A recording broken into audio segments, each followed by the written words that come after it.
High বন্ধুরা, welcome my to channel Runu ব্লগে সবাইকে স্বাগত জানিয়ে আজকে একটা নতুন রান্না নিয়ে হাজির হলাম তোমাদের সামনে বন্ধুরা। তো কি রান্না বলো তো বন্ধুরা, একদম গ্রাম এলাকায় কিন্তু এই রান্নাটা করে। আর আরেকটা কথা বলি কি, মা মাসির হাতে কিন্তু এই রান্নাটা খেতে খুবই সুস্বাদু হতো। তো আমি তো অনেকবার খেয়েছি, তাই তোমাদের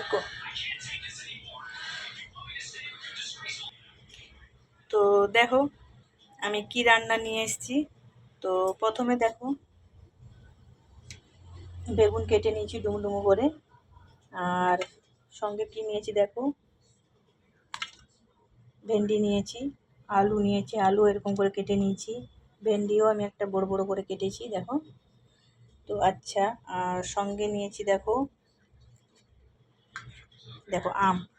কিন্তু আম বেশি নেইনি, কেননা এটা না অনেক টক হয়ে যাবে, এই আমটা খুব টক, তাই আমি 3 টুকরো নিয়েছি।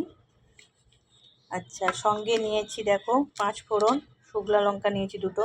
আর সঙ্গে নিয়েছি দেখো সর্ষে বাটার সাথে একটু লঙ্কা গুঁড়ো, হলুদ গুঁড়ো আর একটু নিয়েছি জিরে গুঁড়ো, ঠিক আছে। আর এখানে দেখো মসুর ডালটাকে ভিজিয়ে নিয়েছি, দেখো। এবার মসুর ডালটা বড়া করব।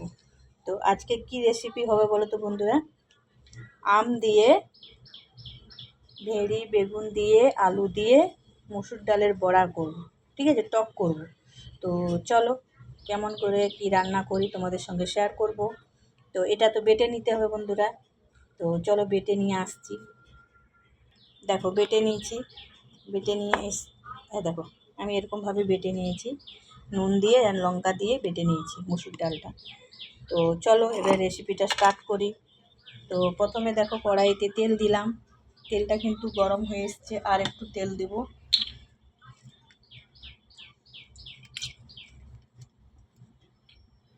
আমি কিন্তু সাদা তেলে রান্না করছি, তোমরা চাইলে সর্ষের তেলেও রান্না করতে পারো বন্ধুরা। তো চলো প্রথমে আগেই আমি বড়াগুলো ভেজে নেব, মসুর ডালের বড়াগুলো যে করব। তো আজকে রান্না করবে একদম সিম্পল নিরামিষ, একদম কোনো বেশি মশলাও লাগছে না বন্ধুরা, একদম কম মশলায় এই রেসিপিটা রান্না করছি। আর খেতেও কিন্তু শরীরের পক্ষে খুবই ভালো, সবজির সাথে এরকম বড়া দিয়ে টক করলে কত ভালো লাগে। এখন আম তো পাওয়াই যাবে এমনিতেই, ঠিক আছে। তো চলো দেখো এবারে মসুর ডালের বড়াগুলো ভেজে নেব, আর একদম লাল করে ভেজে নেব বন্ধুরা। আর একদম কিন্তু দেখো আঁচটা কমিয়ে রান্না করবে যাতে না পুড়ে যায়, ঠিক আছে। উল্টে পাল্টে ভেজে নেব, তারপরে আসছি বন্ধুরা। দেখো বন্ধুরা এবারে বড়াগুলো একটু উল্টে দেব, দেখো অতি সহজেই উল্টানো যাচ্ছে বন্ধুরা, একটার সাথে একটা লেগে যায়নি দেখো।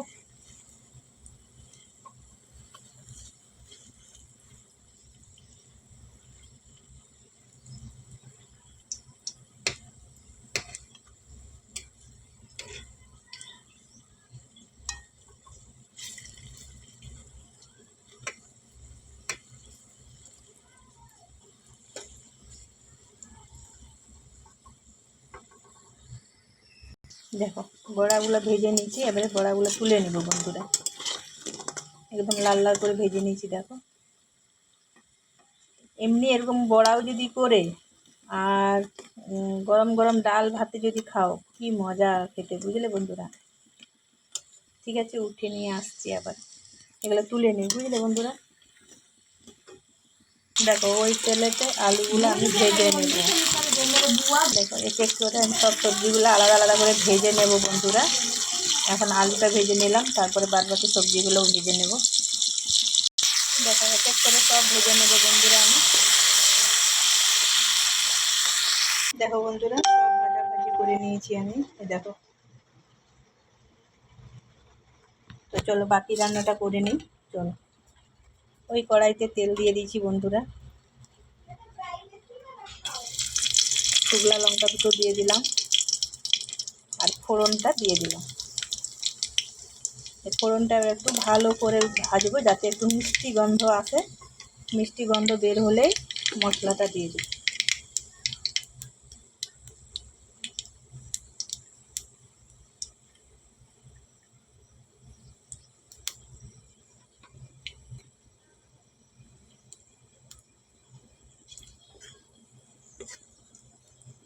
দেখো মশলাটা ভাজা হয়ে গেছে, মিষ্টি গন্ধ আসে, আর যে মশলাটা রাখছিলাম ওটা দিয়ে দেবো।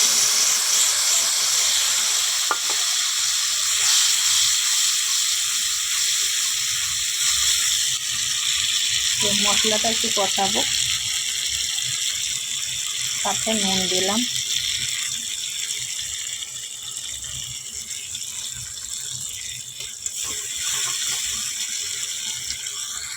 দেখো মশলাটা দেখো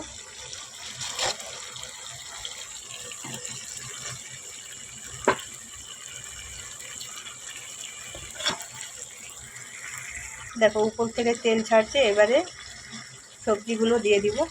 বেগুনগুলো একটু পরে দেবো বন্ধুরা, যখন ঝোলটা ফুটবে তখন বেগুনটা দেবো। দিলে ভাজা তো আছে, গোটা গোটা থাকবে, বুঝতে পেরেছো বন্ধুরা। তো এখানে আমি ভেন্ডি আলু দিয়ে দিচ্ছি, একটু ভালো করে একটু ভেজে জল দিয়ে দেবো, কেন সর্ষে তো বেশি ভাজবো না বন্ধুরা, সর্ষে পোস্ত আছে।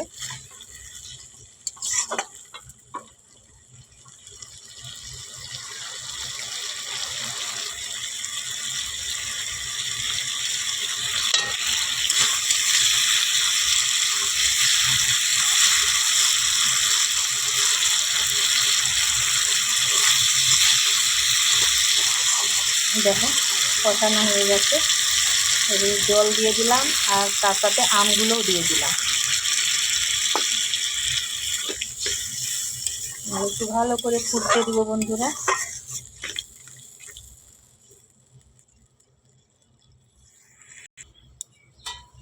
দেখো ফুটছে,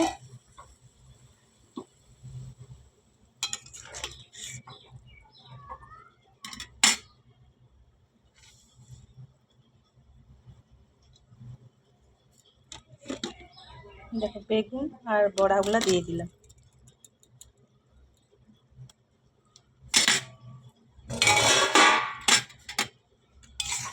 এবার আবারও ভালোভাবে ফুটতে দিব।